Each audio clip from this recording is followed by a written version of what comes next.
നിങ്ങളൊരു carnivore diet അല്ലെ law carb diet അല്ലെ കീറ്റോ ഡയറ്റ് സ്റ്റാർട്ട് ചെയ്യാൻ തീരുമാനിച്ചോ എന്നാൽ നിങ്ങൾ ഈ കാര്യം അറിഞ്ഞിരിക്കണം. നമ്മൾ സാധാരണ വിളിക്കുന്ന ഈ ജീവിതശൈലി രോഗം എന്ന് പറയുന്നത് ഇൻസുലിൻ റെസിസ്റ്റൻസ്, ടൈപ്പ് 2 ഡയബറ്റിക്, അതുപോലെ ഹൈപ്പർ ടെൻഷൻ, അതുപോലെ fatty liver, high uric acid, യഥാർത്ഥത്തിൽ നമ്മുടെ ജീവിത ശൈലി മാറ്റിക്കഴിഞ്ഞാൽ തന്നെ നമുക്ക് മാറേണ്ടതല്ലേ? എന്ത് ഭക്ഷണ രീതിയാണ് നമ്മുടെ ജീവിതത്തിൽ ക്രമീകരിക്കേണ്ടേ എന്ന് നമുക്കറിയില്ല. ഈ ന്യൂട്രീഷൻ എന്താണെന്ന് പഠിക്കണമെങ്കിൽ ഒരു PhD എടുത്ത ന്യൂട്രീഷനിസ്റ്റിന്റെ അടുത്താണോ നിങ്ങൾ പോകേണ്ടത്?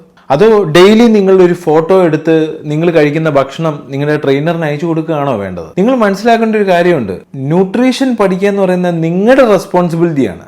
എന്തുകൊണ്ടാണ് നമുക്ക് നമ്മുടെ ശരീരഭാരം കുറയ്ക്കാൻ പറ്റാത്തത്? നമ്മൾ ചിലവർ ചെയ്യുന്നൊരു വലിയ മിസ്റ്റേക്ക് ഉണ്ട്. നമ്മൾ എന്ത് ചെയ്യും, ഡെയിലി ഒരു 3 ഇഡ്ഡലി തിന്നുന്ന ഒരാൾ 1 ഇഡ്ഡലി കുറയ്ക്കും. അതുപോലെ ഉച്ചയ്ക്ക് ചോറ് ഉണ്ണുന്നതിൻ്റെ ചോറിന്റെ അളവ് കുറയ്ക്കും. ഭക്ഷണം കുറയ്ക്കുക എന്നുള്ളതല്ല ഫാറ്റ് ലോസ് മെയിൻ തത്വം. കാലറിയേക്കാൾ ഇമ്പോർട്ടൻ്റ് ആണ് നിങ്ങളുടെ ശരീരത്തിലെ ഹോർമോൺ. ആരും ശ്രദ്ധിക്കാത്തൊരു ടോപ്പിക്കാണ് ഹോർമോൺ.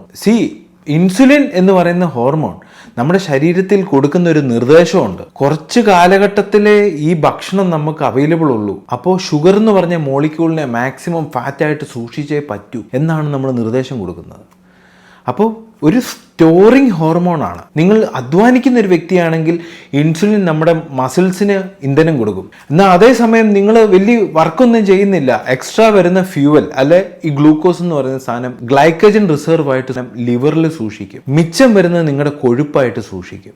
അപ്പം നമ്മൾ തെറ്റായ ഹോർമോണിനെ എപ്പോഴും റെഗുലേറ്റ് ചെയ്യുന്നതുകൊണ്ടാണ് നമ്മൾ പ്രോപ്പറായിട്ട് നമ്മുടെ ഭാരം ക്രമീകരിക്കാൻ പറ്റാത്തത്. ഞാൻ കാർബോഹൈഡ്രേറ്റിനോ ഫൈബറിനോ ഒന്നും എതിരല്ല.